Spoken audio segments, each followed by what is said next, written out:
again, it's Liz Yule from Old Stables Crafts, and I've got another project for you today that I am going to be making for the craft fair that I'm going to next weekend. And this time I'm making little fridge magnets. It's quite a good way of using up little scraps of cardstock, and also just a fun little project. Obviously they're not to be used as toys because they've got magnets and they've got small pieces, so they really are just a decorative item. So I'm using the cookie cutter Christmas set. Oh, and this is actually the precision base plate, but as you can see, it's because it's made of metal, these clip quite nicely straight on there, and they're just ordinary household pegs.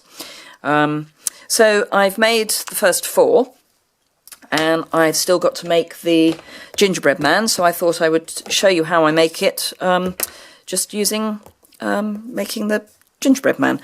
So first we need the gingerbread man and a block, and this is the D block. They do generally fit on the C block, but it's quite a tight squeeze, so I like to use the slightly larger block. And I'm actually going to use, rather than the ordinary Whisper White, because these are going to be handled quite a lot, this is actually the extra thick Whisper White, which I just think, because it's a bit sturdier, will probably be better. And for the reindeer I used the ordinary crumb cake cardstock, which, because again it's a slightly thicker cardstock, that works quite well. So because we are stamping on a thicker cardstock and we're using a photopolymer stamp, I'm going to use the precision, the piercing mat, and this is soft suede. A lot of people use the crumb cake for the gingerbread man, but I like my gingerbread man to be a slightly darker bake, so for me the soft suede works better. So just gentle tap, tap, tap, tap, and then onto a scrap of cardstock. And because this is a solid imprint, solid print, I'm going to leave it on the base, on the card, for a reasonable amount of time. Also, it's the thicker Whisper White, so it does need a little longer. And there we are, nice impression. And as ever, we'll close that up so I don't put my hand in it. Right, so what we need now is the punch, and this just goes in.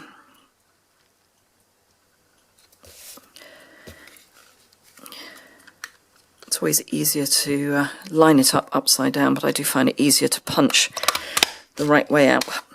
So that's the only thing we need. Let's get rid of that, and we'll get rid of the cookie cutter. And now we've got our peg, and I'm using the tear and tape.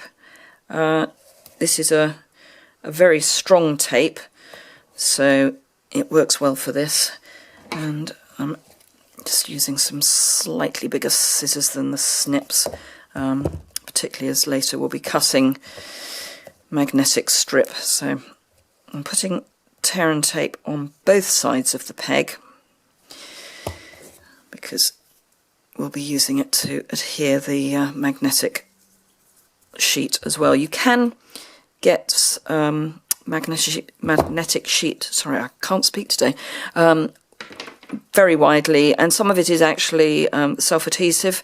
The sheet that I've got isn't. I actually use it for storing dies on. It works very well for that because it is magnetic. It's not a very thick sheet, but what I have found is that one side is magnetic, and if I bring my board in, one side is magnetic and one isn't. So if I put that on, although it sort of sticks, it doesn't really. Whereas if I put it the other way up, it sticks quite nicely. So it's worth bearing in mind that not both sides will necessarily be magnetic. So we're going to attach this first. Now, pegs do have this hinge mechanism here. So as we're going to have to trim this, once we've got it stuck on. It's worth bearing that in mind, and we're going to bear that in mind when we use the card as well, or the designer series paper, that one side you'll find is easier to cut than the other. So you want to line up your magnetic strip, making sure you've got it the right way up, against the side where the mechanism is jutting out. So lining it up here so that you can then cut easily along the other edge. So if we just cut straight up there you are, I've got a nice clean cut. Just trim the end off, and that was really easy. And then a piece of designer series paper, and this is just a scrap that I happen to have. There's no reason to cut into a big sheet if you don't need to. So again, making sure the mechanism is the side on the side you're going to line your paper up.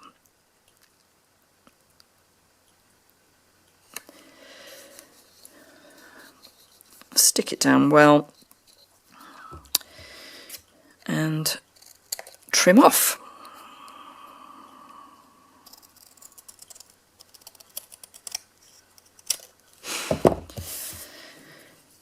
And there we are, that's our basic peg. And then all we need to do is attach our cookie cutter, and I like to have the legs so that they're lined up with the bottom.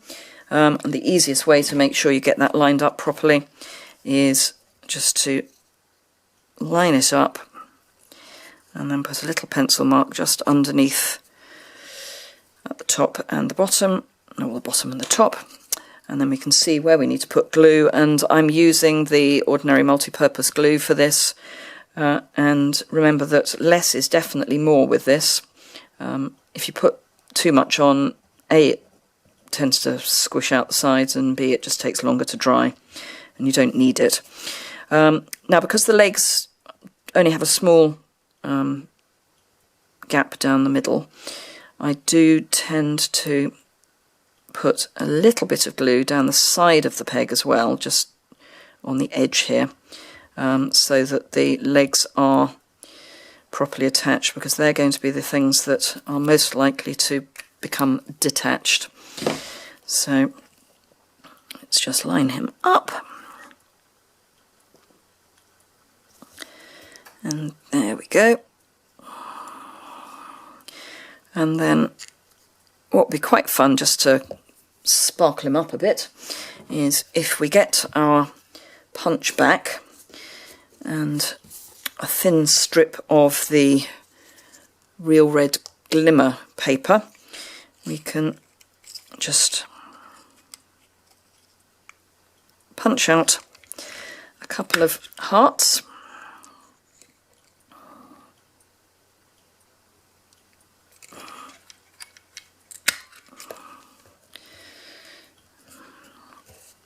First one didn't punch quite right, so let's give him another go. Didn't get the full heart in. So a couple of hearts, so I'll get rid of that one. Get rid of the strip and the punch. And then all we need to do is pop a little bit of the multi-purpose glue on our cookie cutter.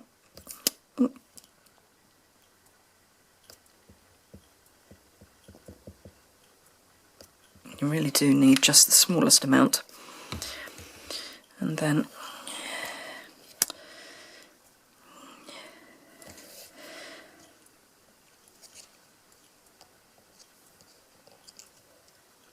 one.